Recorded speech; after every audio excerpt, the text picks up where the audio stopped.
Welcome to another episode of The Profitable Creative, the only place on the interwebs where you will learn how to turn your passion into profit. I am your host, Christian Brim. A special shout out to our one listener in Lawton, Oklahoma. Unfortunately, I've been to Lawton many times.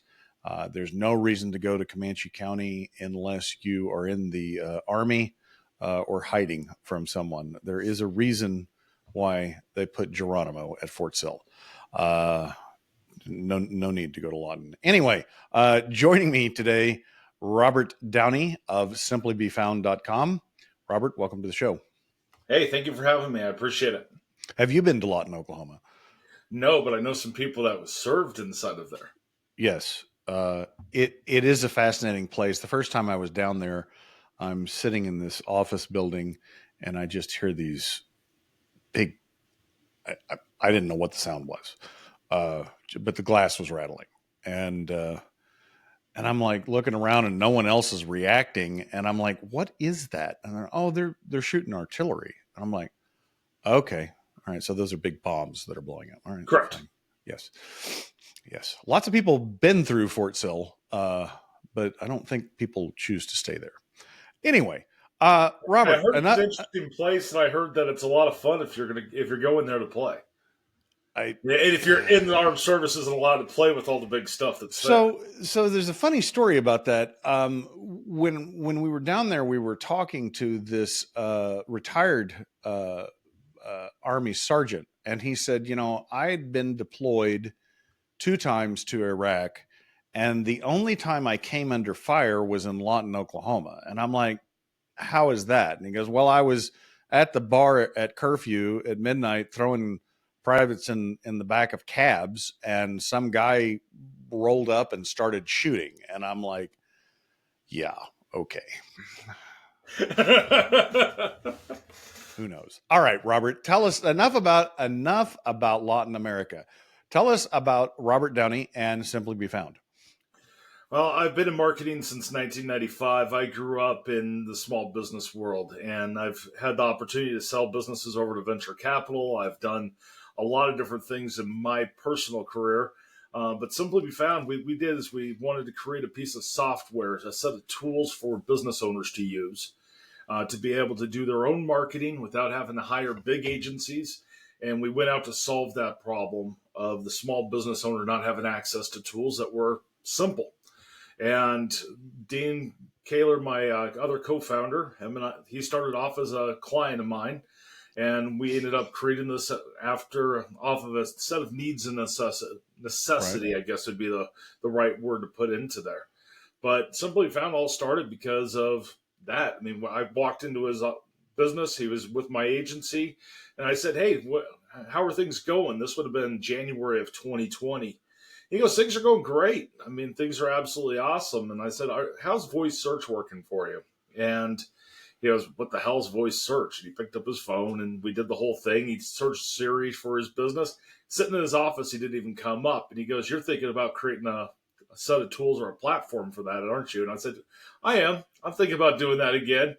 And everything else is kind of history. We created an entire platform originally that was very Google-based, ended up seeing changes in the market, ended up redesigning our whole entire tool and released it out as not a Google-first platform, but as an actual platform to go out to other networks besides just Google and being able to explore all the different pieces to help businesses be found and to do it simply from one spot, one dashboard. We have social media tools. We have AI SEO Pixel to get into more complicated stuff. But our main bread and butter is going to be probably that listings engine or the social media suite. So you had a general agency before that? So I've been part of over 5 different marketing agencies. Okay. Some of those had some tools and platforms inside of them. My biggest agency, I had 30,000 clients inside of it. Holy cow. Yeah. And that's one that you sold to VC. Yeah. Plus it had some different tools and stuff in it. But yes, we sold that off over to a venture capital group. Well, I worked for that venture capital group, and that's where we got to the 30,000 afterwards. But yeah. that I would have assumed when you said 30,000 and VC that there had to have been a technology piece involved. Yeah. Okay. So you're so the agency before was just kind of a stopgap. I'm in between things, kind of exploring. I've had my set of clients I've taken between different companies and different ventures I've done that I've had for years. I mean, I've got a couple clients that go all the way back to 2008 for my agencies. We still do all of their marketing, still have all of that. But really, I see a gap where people doing their own marketing are getting better results than coming to us and hiring us as an agency. That's why we got out of the agency piece. And plus, they can make it to profit a lot faster that way. Right. Yeah. Well, I've discussed this on this show many, many times that there's a lot of ineffective marketing. And I don't mean to say that the marketers are trying to do a disservice, but I think it starts back with the disconnect between the marketers and the business owners, and not really knowing what it is that the business owners need. Or what they do. Exactly. And so but then even if they do have that understanding, I see them still trying to make square pegs fit into round holes. Like, this strategy and these tactics have worked in the past, so we're going to make you use them. I ran that into that with an agency recently. It was like, well, we've tried this before and it doesn't work for us. Oh, well, you just haven't done it right. And I'm like, I don't think so. But if that's the hill you want to die on, go ahead and try it. And 60 days later, I'm like, I told you it wasn't going to work. Right. And so there just seems to be this disconnect between marketers and business owners. What do you think that disconnect really is? Not knowing, thinking everybody has the same exact playbook, and believing every single so-called expert on the internet of what the latest trends are, what should be happening. I'd say probably the biggest disconnect there is everybody wants to focus on Google, and Google's not the biggest dog on the planet anymore for search. There's so much more that's happening out there, but they're not willing to make a lot of agencies aren't willing to make those changes. They're not willing to. We've been doing this for years. Go spend money on Google ads, go spend money on this, go, because it used to work. And I always phrase that marketing is almost like a really super good drug. You'll keep going and you'll keep buying it and looking for that very first high every single time if it's working for you. And you'll keep chasing it if it's not working. If you're not getting that Right. satisfaction, you'll chase it. And Google ads would be a good common denominator for that, is they'll spend money on it and they keep spending money because they used to work and they're not willing to pivot.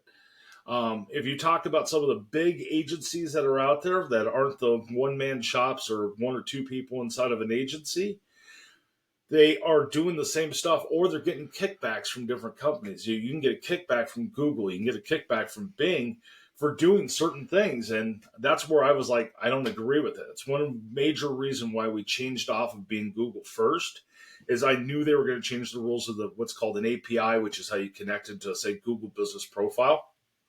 And it's because we weren't going to follow their rules. We weren't going to talk about stuff. I didn't want to become a partner of Google for that reason, because all they're going to do is hold me to be them. And that's just not the way I operate. But when you look at it from a business owner aspect, they really don't understand it. It's been made No. to be super confusing.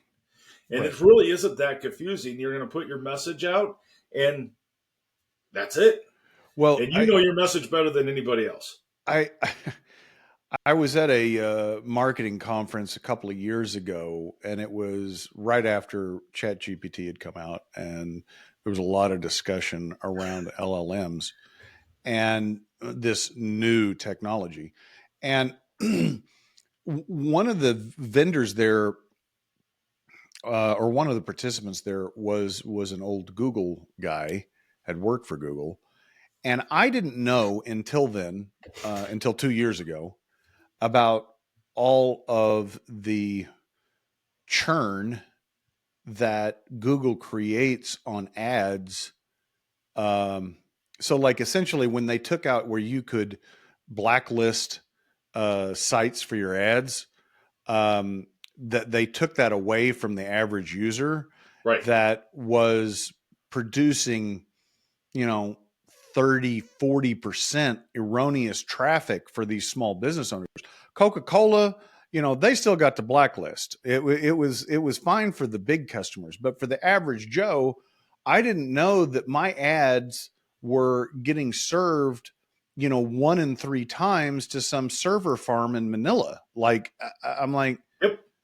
yeah. And it was at that point, I mean, I knew it intuitively that Google was not my friend, but I didn't know specifically how until that moment 2 years ago. I'm like, this is some nasty shit. I mean, that's Oh, it's some major nasty shit.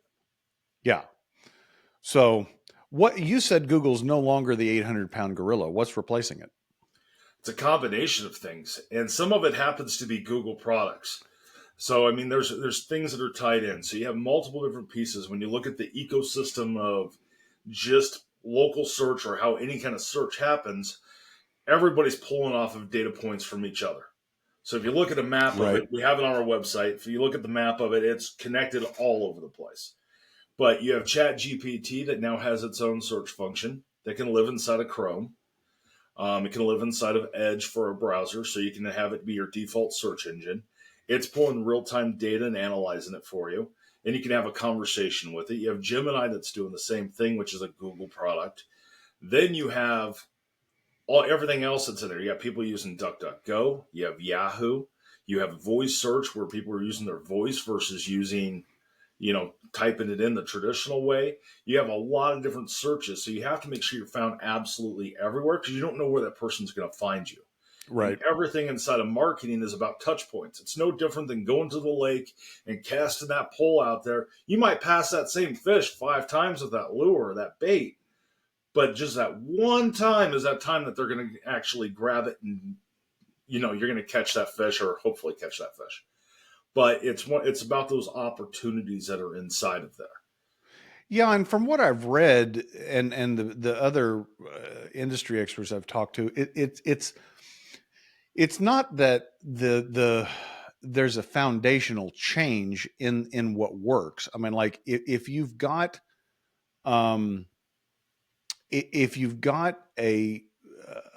content, whether that's just your website, but if you've got content that has authority, that is usable by the user, that Mm-hmm. still is what drives things. Would you agree with that statement? You have 3 pillars. You've got content, you have authority, and you have trust. Okay. And And so that they hasn't all work changed. combine and play with each other. That hasn't changed. Has not changed whatsoever. And I don't think it could change. I mean, like, if you're trying to get people served up the right information, that's those things can't change. Correct. But then, what's changing is who's making money off of it. Who's making money, how they're making money, and how it's connected. Mm-hmm. I mean, it used to be where you produced a lot of content, you got authority, and you were number one. Now with AI, that's not the case because it has to Right. actually be something someone cares about. It has to be Right. a problem that has to be there. What I see most business owners fail at in their marketing strategy is that they don't tell the algorithms and tell the search engines by blogging, doing social media, this is what I do. Right. So, and that's where an agency is going to majorly fail in a lot of cases because they have no idea what that person does. A good case in Yeah. point in that is I'm going to use a guy in LA that does garage doors and security gates. I had no idea. We were doing full time marketing for him. I had no idea his number one phone call that he received was because mice were eating cables inside of boxes. Mm. He does a video on that. We do a blog post. We start doing social media based on it. Guess what? Now we're starting to rank for a Right. search term that someone's looking for of, hey, I've got mice in my box. What do I do? How do I fix it? It's an amazing concept. But as a marketing person, you would never, it's not going to be a thought that you have unless you've ever experienced it. Right. And if you don't have that conversation with the business owner, Correct. and sometimes, that guy sounds like he had some handle on things, but a lot of times I think business owners aren't real sure I have themselves. no idea. They don't know like who their ideal client is or No. what problem they actually solve. Like I'll take accountants and bag on them for a while because I can and I am one, and that's okay. Accountants are a fun breed. Yeah. Well, actually, they party really hard. Strangely. They do. Yeah. The problem with accountants is that there is virtually no distinction. Like, and I'd put this on law firms and architects and engineers and every other profession out there. Yep. Is there's nothing different about them. And that's not to say that there isn't, but they don't lead with it. They don't say anything about it. And maybe they don't even know it. Like, who our best customers are, or who I want more customers like this. Like, have they even gone through that thought process? But until you have that clarity, you can't properly market. You can't. So inside of our dashboard, the very first thing you do for our listings engine is you're going to fill out your profile. And when you fill out your profile, there's 3 different descriptions. And in those 3 different descriptions, you have one that's 100. First description is your short, which is 100 characters. Then you have 1,000 characters. Then you have 4,000 characters. It amazes me how many business owners can't talk about their business inside of those descriptions. 4,000 words is a lot of words. Well, 4,000 characters. Oh, So okay. that's your max. So you can technically use your medium and copy and paste it Just down keep to the adding. long, and you'd be fine. Right. But they'll put in, I do garage doors. I do electrical services. I have an account. Since we're picking on accountants, I've got an accountant that I was just reviewing theirs, and they said, I'm a CPA. That's awesome. They did that for all 3 descriptions. Yeah. I had a guy who writes resumes and does all this content writing. He wrote, I'm a writer. Yeah. And I'm like, well, and it's interesting.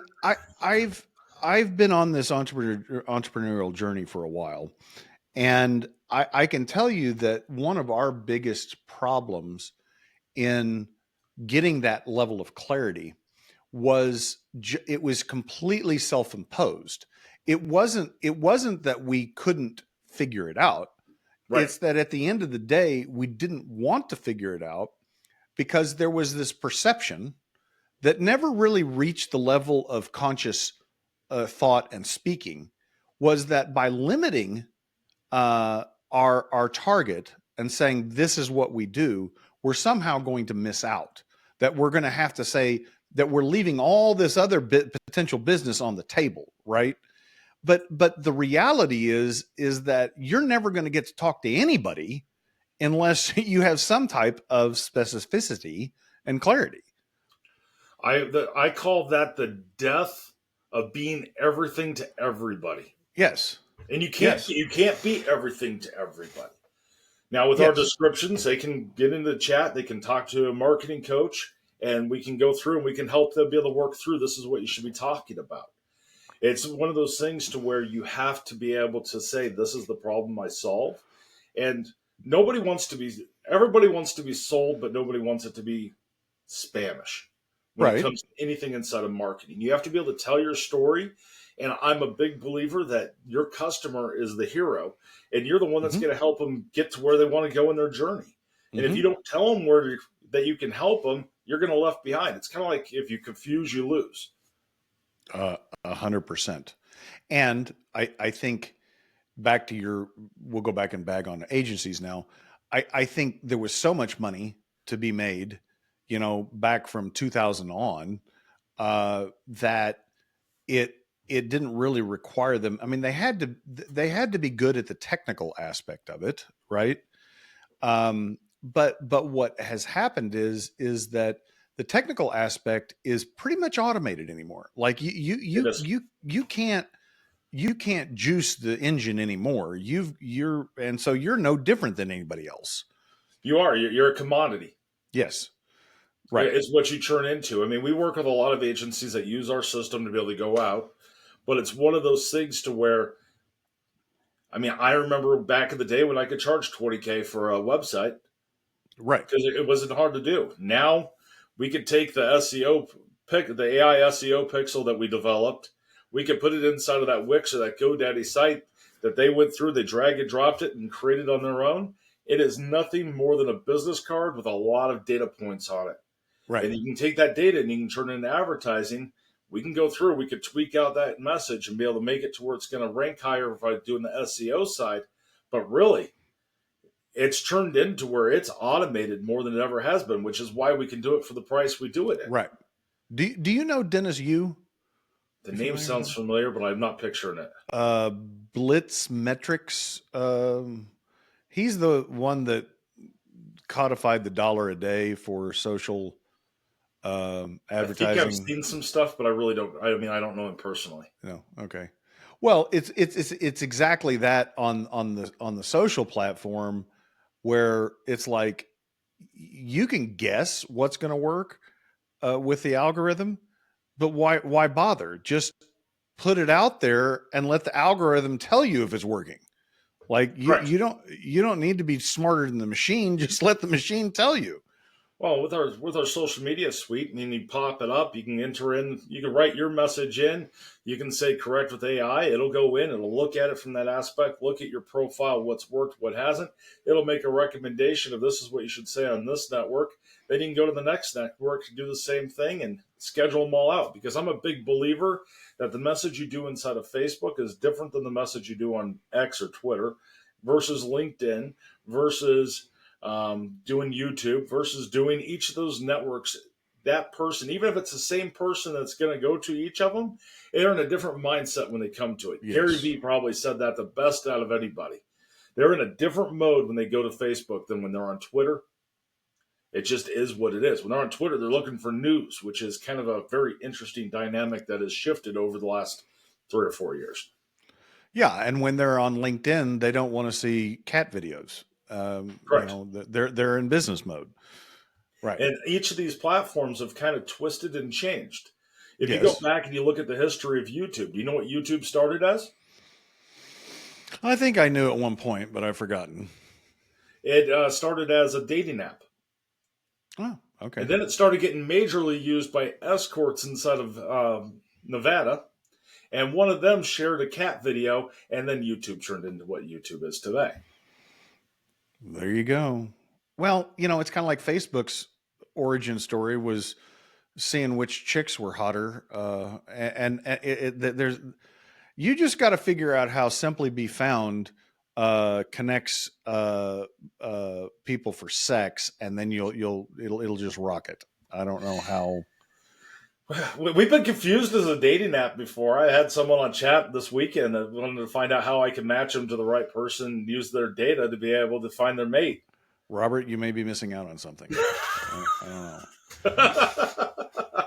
So let's go back to some of the previous businesses that you've owned. What are some of the toughest lessons you've learned? Like the ones that cost you the most or hurt the most, or you had to keep repeating because you weren't getting the right message? Trying to be perfect. I've done that on multiple businesses. I can even say I've done that inside of Simply Be Found. Trying to be absolutely have a perfect piece of software or a perfect solution. And also not just getting out there. Because whenever you create anything inside of the business world, it's about getting it out there as fast as you can and seeing if you have a market. If you don't have a market, you got to pivot and you got to be able to move on and be able to tweak what you're doing because it's not going to work. So are you there yet with Simply Be Found? Yeah, we're there. You proved it. Yeah, we've proven it. Our dynamic of going from not just being Google only or Google first was probably one of the best things we've ever done. So back to that perfection thing. How is that caused problems. To where it costs you money, especially when you're developing software. It costs Mm-hmm. you a lot of money to be able to develop and Mm-hmm. be able to put those systems. The problem is those systems change just as fast as you're developing. So if you don't have a most valuable product or MVP and you're out there, it's going to cost you a lot of money. And it's going to be a cycle that you can never get out of because you're fighting not just yourself.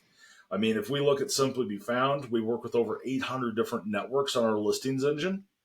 Those networks have issues, those networks have changes on a daily basis, if not an hourly basis. We have a new update that comes through. So you have to be able to stay on top of each of those updates and how things are being used and being done. If you want it to be perfect, it's never going to be perfect. Yeah. It's kind of like you'll get that one person that's one off. It doesn't work inside a mobile, or it doesn't work on desktop, or it doesn't. There's little tweaks because they might have a resolution that's different than this person over here. There's not a single perfect algorithm out there for software development. In the marketing world, you have to take some risks. You might say something, it might be totally wrong, it might get you bad publicity, but there is nothing that I would say in 99% of the cases, bad publicity is okay publicity because it's publicity. You got your name out there. It's all in how you Right. handle it. I mean, there's certain things that you could do that you'd classify in that 1% that you're never going to come back from, and you shouldn't have done those in the first place. But in most of the cases, put yourself out there, take risks, and pivot if it's not working for you. And in the small business world, being able to believe in yourself and not trusting what these so-called experts are out there and being able to go with your gut. That's probably my biggest advice for any small business owner.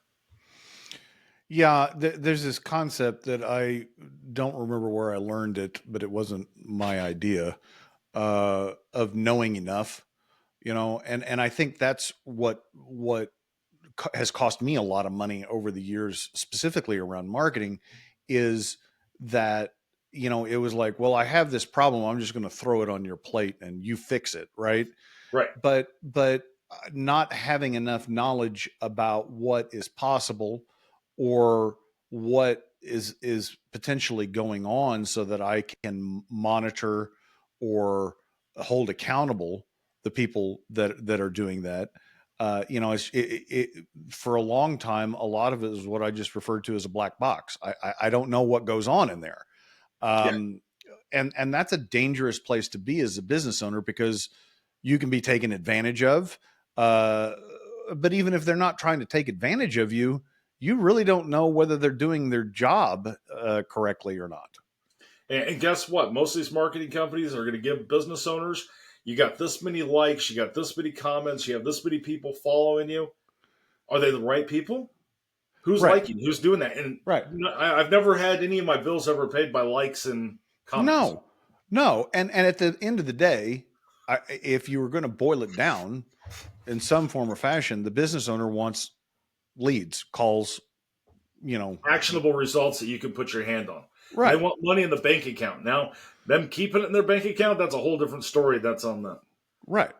But I remember one marketing agency client I had that was working with a charter aircraft company, and they the charter company was saying, well, this isn't, these marketing efforts aren't working. And they came back and said, well, here's all of these calls that were initiated from this campaign. And they went back and found out that no one was manning that phone line. And it's like, it's, and that goes back to the whole know enough, like just Right. because the marketing agency was doing their job, they were getting results, but internally they didn't have the right follow-up process to manage the leads. And so it was a waste of money, but whose fault was that? I've seen it happen. Yeah. I saw a roofing company that canceled one cell phone number, and that was the number that all their calls were going to because their assistant wasn't there anymore. Yeah. Like, Yeah. it's been really dead the last 3 months. Like, it took you 3 months to realize you weren't getting phone calls? Yeah. Yeah. And how long did it take them to figure out that it was the phone that they turned off? If I started going through the marketing campaign, and I called the number, and it was disconnected. I'm like, this is a This is problem. bad. This is bad. Like, what happened? And they're like, well, don't you check that? I'm like, well, I don't call. How often do I call you? Yeah. Well, did they get the phone number back? No. No. That's disappointing. So it was one of those things where you had to go through, you had to update it and change it. And that's where, I mean, speaking of phone numbers, I hate tracking call numbers. Mm-hmm. That's probably one of the biggest things that marketing companies push on business owners that cost them probably the most, because once they leave that marketing agency, they lose that tracking number, and now it's the number that's out there. And once you let anything out of that genie's bottle and it goes out on the internet, it's hard to pull it back in or get it updated to be changed. Yeah. Yes.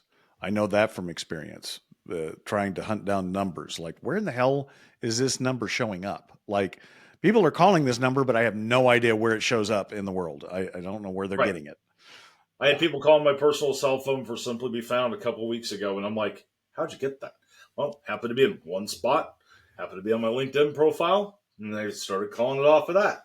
Of course, there are salespeople trying to sell me things, but, Did you buy? No. No. Okay. But I mean, it's one of those things to where, I mean, they're pulling data from somewhere. It's like the most, probably the biggest probably the biggest miss piece from any member that we have that comes on is they look at Simply Be Found as an ad, and they think that just because they paid and they put it out there, it's going to be an instant process. And since it's organic, it's not instant. You have to earn it, baby. You got to earn it. You have to go through it. It takes time and it takes different pieces. It's my best story on that was a realtor in Dallas, Texas. She thought she was going to show up inside a voice search for best realtor. Since she put that keyword in, best realtor in Dallas, Texas, every single time. That's not going to happen. I said, if I could guarantee you that spot, for one, you wouldn't probably be able to afford it. For two, I'm sure I probably wouldn't be talking to you because I'm sure I could sell that spot for a lot of money. Somebody else, yes. And for three, that's not the way this works. Yeah. Well, and that goes back to the know enough. Like, know what's possible. Like, yeah. Because otherwise you're going to get sold on a hope and a dream that, yeah. And it takes a little bit of work to make business work. It doesn't just happen overnight. It's fascinating, isn't it? Yeah. It's an amazing concept. Yeah. I'm always very skeptical of someone that is pitching pie in the sky. Like, you know, I don't, I guess I'm old and cynical. I don't know. I mean, it worked better back in the day if we go back to Yellow Pages. Well, yeah. But then if you missed the salesperson that came in to sell you Yellow Pages, or you screwed up and put the wrong phone number in Yellow Pages, which I've seen happen before, you were screwed for a whole year. Yeah, that's true. Because you only had one opportunity for the whole year to be able to get that print. That's exactly right. Could you find Yellow Pages anywhere anymore? No. Although it would be handy. I tried finding an old Yellow Page to be able to do a YouTube video the other day. Like, I wanted one of those great big Denver, big, thick, where they had multiple different books. And I'm sure somebody has them somewhere. The library's like, we just threw those out like 3 weeks before. And I'm like, of course you did. Of course you did. Well, I mean, even a white pages would be helpful. Right. Yeah. Anyway. Robert, how do we find out more about Simply Be Found? I mean, I'm assuming it's just Simply Be Found. Hey, you can go to simplybefound.com. You can also check us on YouTube. We have tons of YouTube videos. Our biggest thing is being able to help as many small businesses, educate them on what's happening in the world of marketing. And if we're a good fit for them, then great. We'd love to have them on as a member. They get marketing coaching, everything with that. And we have the tools to be able to make it happen, especially our social media tool as well. That's probably our most popular tool this year. I love it. Listeners, if you like what you've heard, please rate the podcast, share the podcast, subscribe to the podcast. Robert, thank you for your time and your insights. Listeners, if you don't like what you've heard, shoot us a message and I'll replace Robert. Until then, ta-ta for now. Awesome. Thank you.